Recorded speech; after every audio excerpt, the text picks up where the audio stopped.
নমস্কাৰ আজি হৈছে 6 এপ্ৰিল অসমৰ লগতে ভাৰতৰ বিভিন্ন প্ৰান্তৰ পৰা আজি ৰাতিপুৱাৰ কেইবাটাও খবৰ আহি পৰিছে এই মুহূৰ্তত জনাইছো আজিৰ প্ৰথমটো খবৰ সমগ্ৰ দেশজুৰি বিতৰ্কিত বিষয় হৈছে এতিয়া ওয়াকফ বিধেয়ক আইনত পৰিণত নহ'ব নেকি ওয়াকফ বিধেয়ক ন্যায়ালয়ৰ কাষ চাপিছে মুছলমান সমাজ আৰু ৰাষ্ট্ৰপতিয়ে কৰিবনে স্বাক্ষৰ এই মুহূৰ্তৰ খবৰ আমি লৈ আহিছোঁ আমাৰ সমুদৰ্শকৰ বাবে যে ওয়াকফ সংশোধনী বিধেয়কক চেলেঞ্জ দিয়া হৈছে এতিয়া ওয়াকফ বিধেয়কত ৰাষ্ট্ৰপতিৰ স্বাক্ষৰৰ পূৰ্বে ন্যায়ালয়ৰ দ্বাৰস্থ এইবাৰ লাখ লাখ মুছলমান আইনত পৰিণত নহ'ব পাৰে ওয়াকফ সংশোধনী বিধেয়ক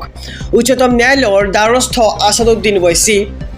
জুম্মাবাৰৰ দিনাই উচ্চতম ন্যায়ালয়ৰ দ্বাৰস্থ হ'ল এআইএমৰ নেতা আসাদুদ্দিন ওয়াইসি আৰু ওয়াকফ সম্পত্তি আল্লাহৰ সম্পত্তি বুলি এতিয়া দাবী জনাইছে এআইএমৰ সভাপতি আসাদুদ্দিন ওয়াইসি আৰু মছজিদ মাদ্ৰাছাক লক্ষ্য কৰি লৈছে চৰকাৰে আৰু মুছলমানক কিয় ইমান বেয়া পায় মোদী চৰকাৰে এই মন্তব্য আসাদুদ্দিন ওয়াইসিৰ গৃহীত হোৱাৰ পিছতেই উচ্চতম ন্যায়ালয়ৰ দ্বাৰস্থ হৈছে এতিয়া আসাদুদ্দিন ওয়াইসি এই মুহূৰ্তত জনাইছোঁ আজিৰ দ্বিতীয় নম্বৰ খবৰটো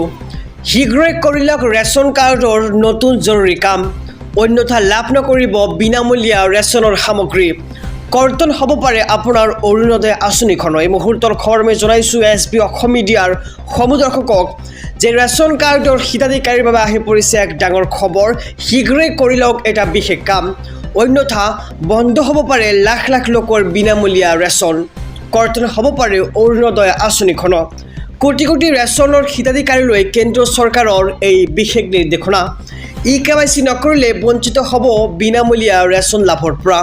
ঘৰতে বহি এতিয়াই কৰি লওক ৰেচন কাৰ্ডৰ ইকেৱাইচি প্ৰথমে ডাউনলোড কৰক মেৰা ইকেৱাইচি এপ আপুনি কেনেদৰে ইকেৱাইচি কৰিব ঘৰতে বহি যদি আপোনাৰ হাতত এটা মোবাইল ফোন আছে তেন্তে আপুনি আপোনাৰ সেই মোবাইল ফোনটোৰ দ্বাৰাই কৰিব পাৰিব এই ইকেৱাইচিৰ কাম কেনেকৈ কৰিব ভালদৰে শুনি যাব প্ৰথমে আপুনি এটা এপ ডাউনলোড কৰিব লাগিব এপটো হৈছে মেৰা ইকেৱাইচি নামৰ এটা এপ প্ৰথমে আপুনি এই এপটো ডাউনলোড কৰিব তাৰ পিছতেই এই এপত গৈ বাছনি কৰক আপোনাৰ ৰাজ্যৰ নামখন তৃতীয়তে ইকেৱাইচি ফৰ ৰেচন কাৰ্ডত ক্লিক কৰক তাতে অপশ্যন দিয়া থাকিব বিভিন্ন ধৰণৰ আপুনি তাতে ক্লিক কৰিব লাগিব ইকেৱাইচি ফৰ ৰেচন কাৰ্ড তাৰপিছত ৰেচন কাৰ্ড নম্বৰ আৰু আধাৰ নম্বৰ অন্তৰ্ভুক্ত কৰক সেই অপশ্যনটোত আৰু ইয়াৰ পিছতেই আধাৰৰ সৈতে লিংক থকা মোবাইল নম্বৰটোত আহিব এটা বিশেষ অ'টিপি আৰু অ'টিপি অহাৰ পিছতে আপুনি আপোনাৰ সকলো পৰিচয় তাতে সন্নিৱিষ্ট কৰক তাৰ পিছতেই ইকেৱাইচি সম্পূৰ্ণ হৈ যাব আপোনাৰ এই মুহূৰ্তত জনাইছোঁ আজিৰ তৃতীয় নম্বৰ খবৰটো সমগ্ৰ ৰাজ্যবাসীৰ বাবে এক ডাঙৰ খবৰ অহা 15 এপ্ৰিল শেষ সময়সীমা চৰকাৰী ঘৰৰ বাবে এতিয়াই কৰি লওক জিঅ' টেগিং সাজু কৰক 4বিধ বিশেষ নথি মুহূৰ্তৰ খবৰ আমি জনাইছোঁ আমাৰ সমুদৰ্শকক আপুনি 4বিধ নথিপত্ৰ এতিয়াই সাজু কৰক কিয়নো অহা 15 এপ্ৰিল হৈছে শেষ সময়সীমা চৰকাৰী ঘৰৰ বাবে জিঅ' টেগিং কৰা চৰকাৰী ঘৰ নোপোৱা লাখ লাখ লোকৰ বাবে আহি গ'ল ডাঙৰ খবৰ বৃদ্ধি কৰা হ'ল জিঅ' টেগিঙৰ সময়সীমা 15 এপ্ৰিললৈকে বৃদ্ধি কৰা হ'ল সময়সীমা মুখ্যমন্ত্ৰীয়ে কৰিলে ডাঙৰ ঘোষণা জিঅ' টেগিং কৰিবলৈ কোনো মানুহক এটকাও দিয়াৰ প্ৰয়োজন নাই জীৱিকা সখীয়ে ঘৰে ঘৰে গৈ কৰি দিব আপোনাৰ জিঅ' টেগিঙৰ কাম যদি জীৱিকা সখীয়ে জিঅ' টেগিং নকৰে তেন্তে নিজৰ ঘৰৰ জিঅ' টেগিং কৰি ল'ব পাৰিব কিদৰে কৰিব জিঅ' টেগিং ভালদৰে শুনি যাব আপুনি কেনেদৰে কৰিব জিঅ' টেগিঙৰ কাম সাজু কৰক মাত্ৰ 4বিধ নথি এখন ৰঙীন ফটো বৰ্তমান আপুনি থকা কেঁচা ঘৰৰ এখন ফটো আপুনি কি সাজু কৰিব জনাইছোঁ যে প্ৰথমে আপুনি আপোনাৰ এখন ৰঙীন ফটো সাজু কৰক তাৰপিছতে আপুনি যি ঘৰত বৰ্তমান আছে সেই ঘৰখনৰ এটা ফটো আপুনি সংগ্ৰহ কৰক তাৰপিছত আধাৰ কাৰ্ড আৰু ৰেচন কাৰ্ডৰ লগতে এটা বৈধ সক্ৰিয় ফোন নম্বৰ আপুনি প্ৰথমে সাজু কৰক তাৰপিছত এইকেইবিধ নথি হ'লে আপুনি কৰিব পাৰিব জিঅ' টেগিঙৰ কাম আৰু এই পৰ্যন্ত 19 লাখ লোকৰ ঘৰৰ জিঅ' টেগিং কৰা হৈছে যদি আপোনাৰ জিঅ' টেগিং হোৱা নাই তেন্তে শীঘ্ৰেই কৰক আপুনি জিঅ'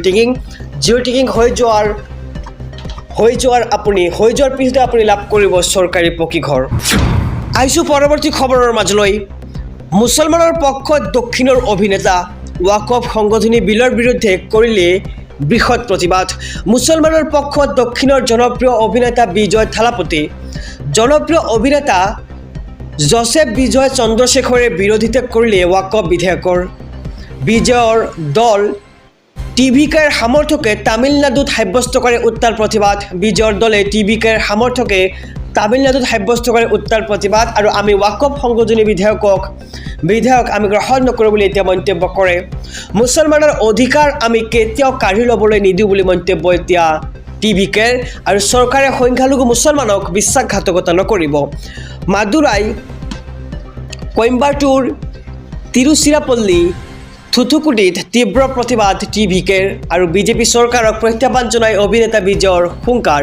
বিজেপি চৰকাৰে অনা ৱাকফ সংশোধনী বিধেয়ক গণতন্ত্ৰ বিৰোধী আৰু মুছলমানৰ পক্ষত দক্ষিণৰ জনপ্ৰিয় অভিনেতা এতিয়া বিজয় থালাপতিয়ে থিয় দিছে আহিছোঁ পৰৱৰ্তী খবৰৰ মাজলৈ সমগ্ৰ ৰাজ্যবাসীৰ বাবে এক ভাল খবৰ অহা 10 এপ্ৰিল তাৰিখে লাখ লাখ লোকৰ একাউণ্টত সোমাব চৰকাৰী আঁচনিৰ ধন কি আঁচনিৰ ধন সোমাব একাউণ্টত সবিশেষ জনাইছোঁ আমাৰ সমুদৰ্শকক যে পুৱাই লাখ লাখ লোকৰ একাউণ্টত জমা হ'ব